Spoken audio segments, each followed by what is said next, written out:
Hey everybody, Lake Pro Tackle Pro Staff member Nick LeBrun here, and we're just going to talk about the basics of what is a Texas rig. So when I think of a Texas rig, that's just a way for me to rig a soft plastic in order to get it down there to the bass. And the first thing I start with is a bobber stopper, and that's just going to allow me to keep my weight next to my bait and next to my hook. Some people debate on whether or not to use one, but I like it. It works out good for me. And so then we're going to move on to select our weight. All right, so next you got to pick out what kind of weight you're going to use. For me, it's always the tungsten weight. Lead works great, but there's just so many different advantages to using a tungsten weight. And the size of the tungsten weight I'm going to use is going to depend on what I'm doing with that bait. If I'm not around a lot of heavy cover or heavy grass, I'm probably going to go pretty light, like maybe somewhere around a 1/4 ounce or a 3/8 or even a half.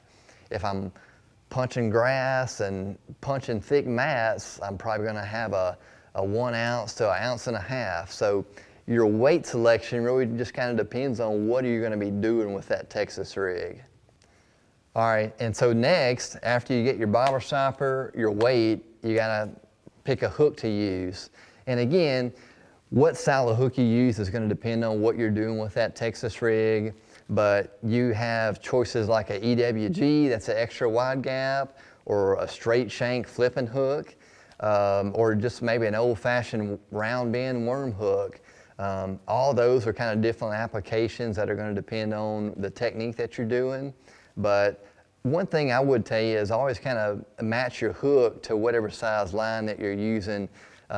If I'm using 80-pound test braid, I'm not going to use a light wire 2/0 hook. All right, so at the end, we've picked our bobber stopper, we've picked our tungsten weight, we picked out our hook, and now it's just up to you as far as what soft plastic you're going to put on the end of it. To me, if I'm fishing deep brush or offshore grass, I like a big worm, something like a V&M Wild Thing. If I'm flipping heavy cover or flooded grass or flooded brush, I may want something more compact like a creature bait.